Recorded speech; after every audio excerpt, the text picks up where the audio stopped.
Hai teman-teman, saya di sini akan menjelaskan mengenai perubahan sosial budaya. Perubahan sosial budaya itu apa sih? Perubahan sosial budaya merupakan sesuatu yang terjadi secara normal dan wajar banget di dalam kehidupan kita. Perubahan sosial budaya adalah proses pergeseran, pengurangan, penambahan, dan perkembangan unsur-unsur dalam suatu kebudayaan. Proses ini terjadi karena interaksi antar warga pendukung kebudayaan dengan penciptaan unsur-unsur kebudayaan baru dan penyesuaian antara unsur kebudayaan tersebut. Adanya aspek-aspek perubahan budaya apa aja sih? Pertama, peralatan dan perlengkapan hidup. Kedua, mata pencarian dan sistem ekonomi. Ketiga, sistem kemasyarakatan. Keempat, bahasa.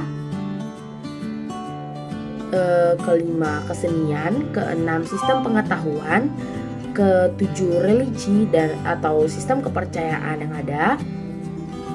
Dan berikut yang akan saya singgung mengenai faktor utama perubahan budaya. Ada 3 faktor utama nih dalam perubahan budaya, yaitu inovasi ataupun proses perubahan untuk menuju sesuatu hal yang baru. Kemudian discovery adalah penemuan baru terhadap ide-ide tertentu atau alat tertentu. Kemudian invensi, penemuan baru yang sangat memengaruhi berbagai kehidupan masyarakat. Kemudian saya akan menyinggung mengenai karakteristik perubahan sosial budaya. Karakteristik perubahan sosial budaya ada beberapa nih yang akan saya singgung, dan ini ya mungkin kita bisa lihat dari buku ya teman-teman. Pertama, tidak ada masyarakat yang perkembangannya berhenti. Kemudian perubahan yang terjadi pada lembaga kemasyarakatan tertentu akan diikuti perubahan-perubahan pada lembaga-lembaga sosial yang lain. Kemudian perubahan-perubahan yang cepat biasanya mengakibatkan kekacauan sementara. Lalu perubahan-perubahan tidak dapat dibatasi pada hal kebendaan atau bidang spiritual saja. Kemudian saya akan membahas mengenai perubahan dilihat dari waktunya. Perubahan sosial budaya ini dilihat dari waktunya. Pertama, ada perubahan lambat atau evolusi. Kedua, perubahan cepat ataupun revolusi. Perubahan dilihat dari pengaruhnya. Ada pertama, perubahan yang pengaruhnya kecil. Itu merupakan perubahan-perubahan yang terjadi pada unsur-unsur struktur sosial yang tidak membawa pengaruh langsung atau berarti bagi masyarakat. Perubahan yang pengaruhnya besar, perubahan yang membawa pengaruh besar bagi masyarakat. Jadi perubahan ini memengaruhi berbagai lembaga kemasyarakatan. Kemudian perubahan dilihat dari perencanaannya. Perubahan yang direncanakan atau planet change itu perubahan yang dikehendaki. Kemudian ada perubahan yang tidak direncanakan atau unplanned change.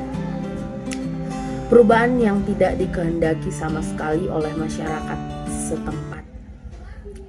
Jadi kemudian saya akan membahas lagi mengenai faktor penyebab perubahan sosial budaya.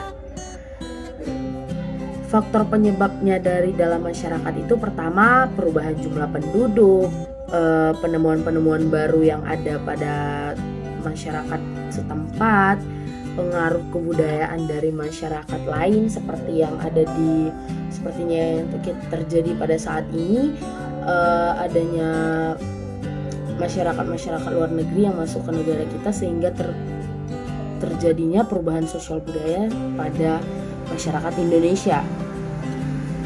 Kemudian faktor pendorong dan penghambat perubahan sosial budaya. Pertama, kontak dengan kebudayaan lain seperti yang tadi saya singgung, adanya masyarakat dari luar negeri yang masuk ke negara kita untuk itu menyebabkan perubahan sosial budaya saat ini. Kemudian sistem pendidikan yang maju. Perubahan sosial budaya juga dapat terdorong akibat sistem pendidikan yang maju nih pada saat ini. Kemudian ada sikap menghargai hasil karya seseorang dan keinginan-keinginan untuk maju. Jadi mungkin seperti contohnya kita tertarik akan lukisan-lukisan orang yang kita lihat dari luar negara kita sendiri, dan kita tertarik untuk mencobanya, dan itu menyebabkan perubahan sosial budaya yang ada, termasuk faktor pendorongnya. Lalu ada toleransi terhadap perbuatan-perbuatan menyimpang positif, kemudian stratifikasi yang terbuka, kemudian masyarakat yang heterogen, kemudian ada ketidakpuasan masyarakat terhadap bidang-bidang kehidupan tertentu. Jadi saya akan membahas faktor penghambat perubahan sosial budayanya lagi nih. Pertama, kurangnya hubungan dengan masyarakat lain. Kedua, lambatnya perkembangan ilmu pengetahuan.